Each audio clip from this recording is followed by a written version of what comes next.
দলময় ফেরার পথে বিঘের পর বিঘে আলুর জমি মাড়িয়ে দিল হাতির দল। আলু চাষে বিপুল ক্ষয়ক্ষতি। দলময় ফেরার পথে বিঘের পর বিঘে আলু জমি মাড়িয়ে দিল হাতির দল। গতকাল রাতে সোনামুখীর জঙ্গল পেরিয়ে ২৩ থেকে ২৫টি হাতি ঢুকে পড়ে রাধানগর রেঞ্জের প্রকাশ ও উলিয়ারা এলাকায়। সেখানে বিঘের পর বিঘে আলুর জমি মাড়িয়ে দেয় হাতির দল। আলু তোলার ঠিক আগে হাতির দলের তাণ্ডবে বিঘের পর বিঘে জমির আলু এভাবে নষ্ট হয়ে যাওয়ায় মাথায় হাত পড়েছে এলাকার চাষিদের।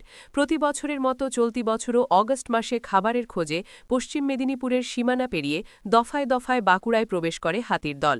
ওই মাসেই প্রায় ৬৩টি হাতি ঢুকে পড়ে বাঁকুড়ায়। বিষ্ণুপুর, সোনামুখী ও বেলিয়াতোড়ের জঙ্গল পেরিয়ে হাতির দল শটান হাজির হয় বড়জোড়ার পাবোয়ার জঙ্গলে। সেখানে প্রায় ৪ মাস কাটিয়ে দিন ২ আগে হাতির দল ফের ফেরতে শুরু করে পশ্চিম মেদিনীপুরের দিকে। ফেরার পথে গতকাল রাতে ২৩ থেকে ২৫টি হাতির দল সোনামুখীর জঙ্গল পেরিয়ে হাতির দলটি ঢুকে পড়ে রাধানগর রেঞ্জের প্রকাশ ও উলিয়ারা গ্রাম লাগোয়া বিস্তীর্ণ আলুর জমিতে। বিঘের পর বিঘে আলুর জমিতে রাতভর তাণ্ডব চালায় হাতির দলটি। আর কয়েক সপ্তাহের মধ্যেই পোখরাজ আলু জমি থেকে তুলতেন এলাকার চাষিরা। তার ঠিক আগেই এভাবে বিঘের পর বিঘে জমির আলু ক্ষতিগ্রস্ত হওয়ায় মাথায় হাত চাষিদের। ক্ষতিগ্রস্ত চাষিদের দাবি, বিঘে প্রতি আলু চাষে খরচ হয়েছে ৩০ থেকে ৪০ হাজার টাকা।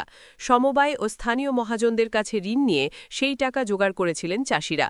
পোখরাজ আলুর ফলনও হয়েছিল ভালো, কিন্তু ফসল তোলার ঠিক আগে এভাবে হাতির দলের তাণ্ডবে বিঘের পর বিঘে আলু ক্ষতিগ্রস্ত হওয়ায় কিভাবে এখন সেই ঋণ শোধ করবেন তা নিয়ে প্রবল দুশ্চিন্তায় পড়েছেন চাষিরা।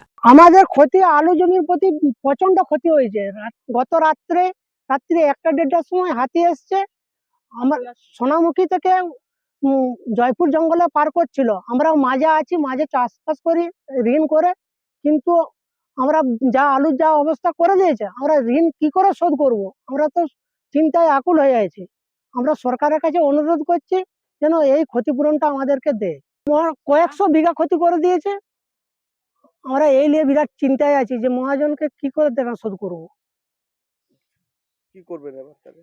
এরপরে মহাজনের হাতে পায়ে ধরে গা, যে বলবো যে এই ক্ষেপে আমরা শোধ করতে পারছি না, তাছাড়া তো কোনো উপায় নেই। লোকালয়ে কেন চলে আসছে হাতি? কি বন দপ্তর থেকে তো কোনো সহযোগিতাই পাইনি আমরা। কালকে চলে আসছে লোকালে, প্রচন্ড পেছনে তাড়া করছে মানুষ, তার পরিপ্রেক্ষিতে প্রচন্ড ক্ষয়ক্ষতি হয়ে গেছে।